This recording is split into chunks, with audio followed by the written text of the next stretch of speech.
Hello, I'm Fiona and I'm here to demonstrate how to work the cable cast on. The cable cast on is a 2-needle cast on and is often used for a wide variety of pieces of knitting. It makes a very nice even edge along the bottom of the knitting, but it is quite firm. It doesn't have a lot of stretch, so it isn't ideal for things that need to be stretched, edgings that need to be stretched. So if we start, we need to start with a slip knot. So again, to make a slip knot,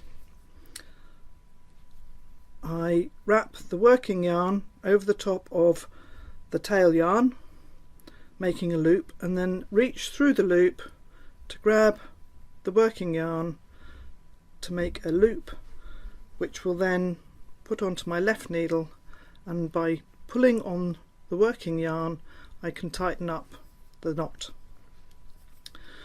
So the very first stitch is actually worked as if we were going to work a normal knit stitch.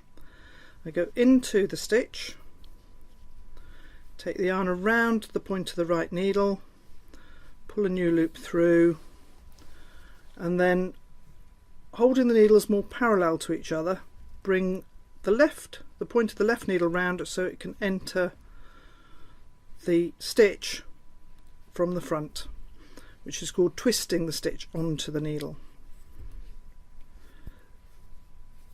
The next step is to then go between the first and the second stitch.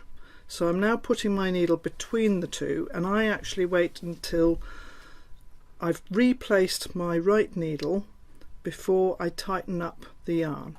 So I've tightened the yarn. I'm now going to take the yarn around the point of the right needle, pull a new loop through, and place the new stitch onto the left needle, twisting it on. And then I'm going to replace my right needle between the two stitches, so you can see it's gone between the stitches before I tighten the yarn. Take the yarn around the point again,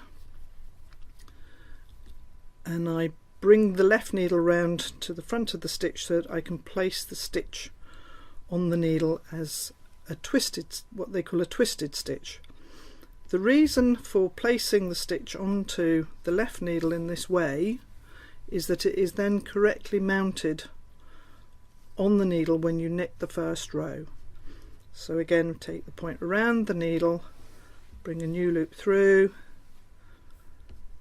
bring the left needle round to the front and into the stitch. Take the right needle out of the stitch, but before tightening, replace the right needle and then tighten. Makes it much easier to get the right needle into the space where you need to be, and also it stops you from making the cast on edge too tight. If I place the new stitch on my left needle and then tighten the yarn, I then have to work quite hard to open up the stitch to get where I need to be again. So if you can learn to replace your needle in the correct place before tightening the yarn, it becomes a much easier cast on to work. So once you've cast on the number of stitches you need, you can then just start to work the first row. And because of the way we've placed the stitches on the left needle, the leading edge of the loop is at the front, so that the stitch is correctly mounted for working the row. The cast on edge may seem to be quite tight when you first work it. As you work the first row, the stitches become easier to work, and if you're working in a thick yarn similar to the one that I'm using here, which is a chunky or an even thicker yarn, after I've worked the first row of knitting, I do tend to pull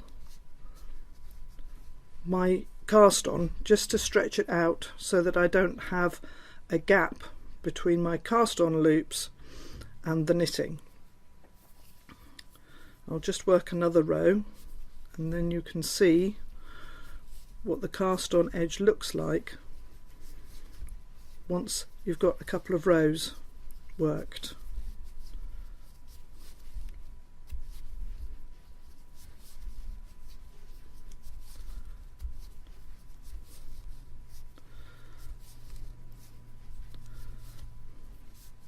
So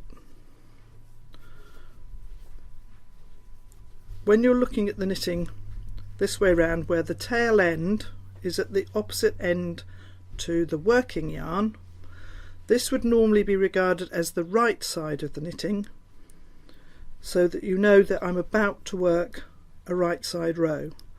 When you're working in garter stitch it doesn't really matter because both sides of the knitting look the same, but once you start working in other stitches, in rib patterns or stocking stitch, you quite often need to know what is the right side and the wrong side of the knitting. And for this particular cast on, normally your tail end will be at the opposite end to your working yarn at the beginning of a right side row. I'm just going to show you a garment I've made, just the bottom edge of it here, to show you an example of the cable cast on that's then been worked in a knit 1 purl 1 knit 2 purl 2 rib. The cable cast on makes this nice kind of cable finish to the bottom edge. It does have some stretch, but it's not as flexible as some of the other methods of casting on.